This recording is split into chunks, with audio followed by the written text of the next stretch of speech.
Welcome to my video. Today I'm going to be talking about a Gilded Cage, specifically one of the mission stories within it. A Gilded Cage is a mission within Hitman 2 and Hitman 1, set in Marrakesh where you have to kill a banker and a military general. And I'm going to be going through how the developers have made this mission and some of the design decisions they've made within it. So one of the first things you notice when you start this mission is the green marker. I mentioned this in my previous video, but obviously it helps direct you to where you need to go. Other than this though, as I'm walking through, I notice there's a soldier on the street, and this is clearly used to show like the danger in it. It suits the whole theme of the level since it's all about like protesters and military and that. But the interesting thing about it is that it makes the player wonder if they're safe, because in previous missions you generally like guards and soldiers, they're usually blocking entrances to places that are like, well, they need to be guarded, they're sensitive places to be. So it's interesting to see them guarding an area even though you can actually walk past it, which is a bit different to how it's previously been done, and it just kind of shows the kind of chaos that this level is. After walking around for a bit towards the marker, you'll notice this woman at the bottom of the shop talking to some man, and she's talking about his ex. Sister. That girl you went out with last year. The one who worked security at the Swedish consulate? But the interesting thing about this is that it's completely irrelevant to your mission. So listening into it, you can hear that this ex works at the Swedish consulate, which is where one of our targets currently is. And this is like a really big clue. And as well as that, the target is right above the shop in this house of the person she's talking to. And this just kind of further pushes the point with the protests about the Swedish guy because of the information she gives us. It's just a really interesting way of giving information because it's not written down, it's not handed to you. You just have to listen out for it, and I think this is a really good way of making the player feel like they're part of the world sort of thing, because it's just you eavesdropping. It's like, wow, you're a proper spy sort of thing. Gives you that, like, I guess it just makes the world feel grounded and it makes the player feel immersed. So from this we continue following the marker and it leads to the top of this guy's house on the roof. At the top you find this woman that's been talked about, this ex, and she gives specific instructions while talking on the phone about how the Swedish guy is going to escape into a tunnel underground and exactly where to find this tunnel. Rendezvous at the underground garage and take emergency tunnel B to a shop downtown where they'll remain until escort arrives. Any questions? Obviously it's a big clue and another example of explaining through talking. It's also interesting to note that she's wearing unique clothes. It just makes her stand out a bit more compared to everyone else, and the fact that she's on a roof as well, completely like devoid of other people apart from this one guard that's with her. And from this conversation you can guess exactly what you're supposed to do, and then once you get the piece of paper that's lying next to the table, it explains it even more. It just gives the player another opportunity if they didn't exactly hear what she was saying or something. And it changes the waypoint to go to the specific location next. There's also a guard on the roof as well, near the woman. So if you take out the woman, you can then take out the guard as well. And this is like a really good opportunity to get that kind of disguise, which allows you to get into more places. It's just kind of teased to the player since the woman is standing in front of a box to hide her body. So you can hide her and the guard and then take his uniform. Next up, we get to the shoe shop, which is where we've been told to go. Once we get into the shop, after we've evaded the guards, we can see the guards talking. And if we listen to them, they're discussing the escape tunnel. No one knows about the escape tunnel. This is the easiest gig in town. I mean, all we gotta do is... Oh, shit! What? Shit! I forgot to leave the all-access keycard in the parking garage. You kidding? I need to get back there before XO tears me a new one. All right, I'll hold down the fort. Take the tunnel. It's way faster. Yeah.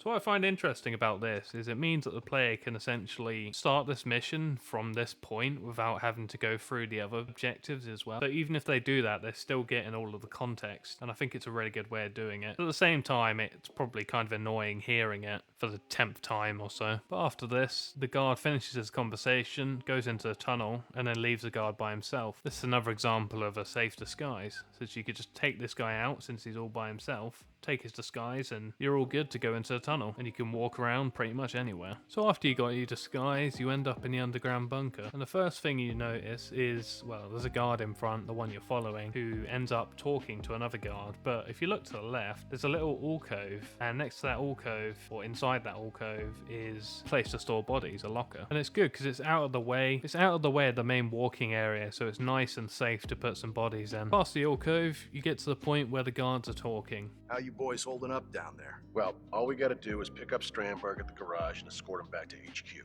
The non-combatants don't know about this tunnel, so it should be a cakewalk.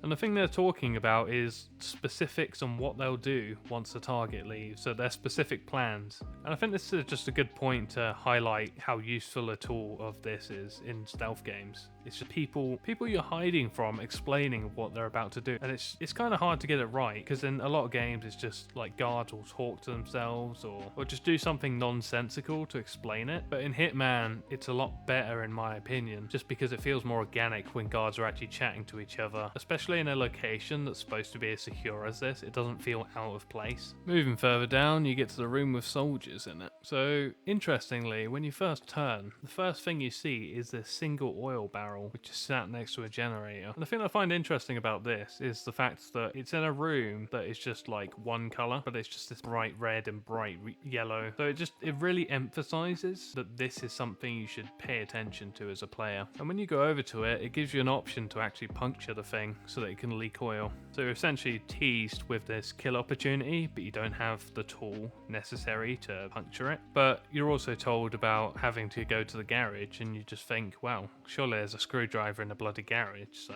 it just kind of forces you into the garage for another opportunity in a way. Also, if you get past the guard that is standing in front of the table, there's a piece of paper on this table and also a bunch of other stuff that you can pick up. But this guard is the first guard that can actually see through your disguise, so this is the point where you'll need to take him out and then hide his body before you can even find the schematics that are on the table. And when you get to the table itself after taking him out, it reads about turret schematics, which is interesting. Sounds like a great opportunity, but you're not told where this is, so it's just kind of sat there at the back of your mind as a player. And the fact that like it's important enough for a guard to be watching it, and a guard that can see through a player's disguise, it just kind of emphasizes the importance of this piece of paper essentially. So walking in through the garage, you can see armored vehicles. This is kind of important because it kind of reminds the player of the turret schematics, kind of hints at what they actually are for, especially as there's actually a laptop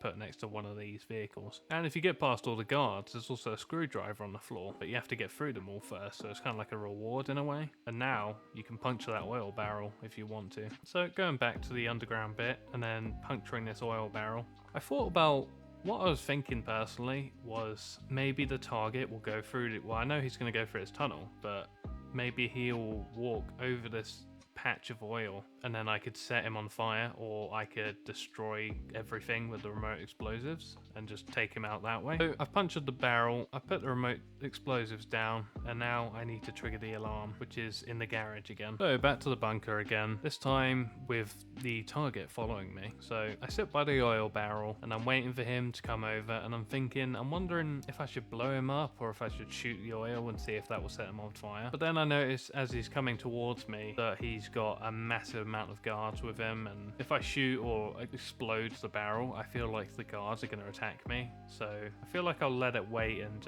I just have the thing at the back of my mind about those schematics. It just sounds like a better way of dealing with the target. Since we're one of the soldiers, we can escort or pretend to escort the target to his destination. So we make our way there, and then it's told that we got to escort him to the school. Interesting thing about this is that the other target we're supposed to take out, the general, is camped around this school. So we follow along, make our way to the school, and right in front of us is a computer. All the objectives are done. It's the player's choice on what to do next. And this computer it's glowing yellow in Eagle Vision, and the screen is glowing bright green. Just like with the barrel, it's much more visible of a color compared to the environment, because most of the environment is just like this beigey brown color. But also remember the schematics that we stole from the underground, and the fact that there's a turret on this vehicle pointing towards the courtyard where our target is heading. And if we look in the X-ray Eagle Vision thing mode, we can see that the enemy,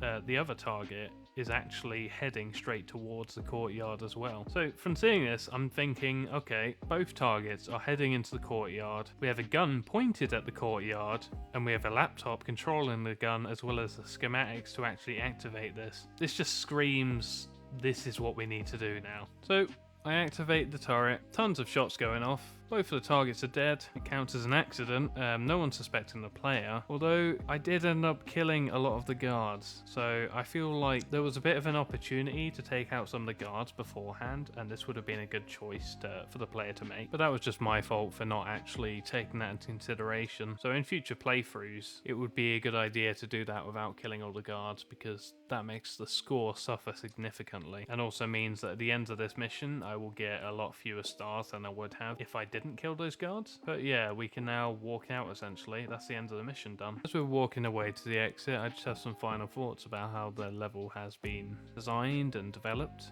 to direct the player and give them a bit of freedom as well. So for starters, the use of talking characters. It's a real interesting way of, like I said before, telegraphing what players need to do essentially, but without making it seem like it's too hand-holdy or making it seem a bit like more fictional because someone's just talking to themselves or something. Then there's a repeated information, so you get information from multiple sources, so from speaking, the piece of paper, Diana when she's talking to you in the menu after you pick up the piece of paper, and it gets the information into the player's head, but it also makes it so that the player can start from any point in the story without needing the context because they've just gotten the context, and it just makes it so that it's more approachable from any point. Then there are the characters that stand out, so like the woman on the rooftop or the targets, they have like specific unique clothing that's unique to them. It really makes them stand out. Then there's the disguise use, which it just emphasizes by having these characters that are just in your face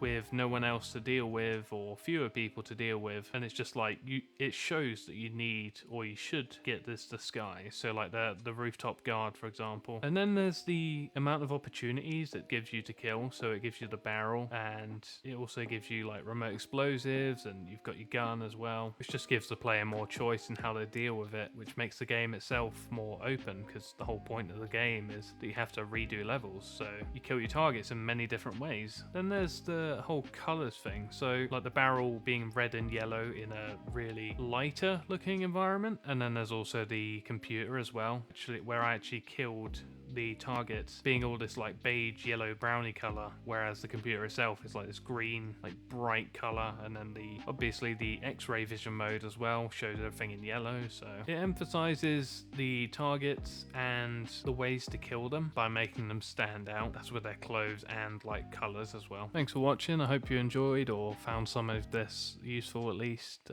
Could like and subscribe, that'd be great. I'm trying to do a bit more Hitman content. I feel like Hitman's just a great opportunity to do this kind of stuff, so expect more Hitman content in the future. But yeah, thanks and goodbye.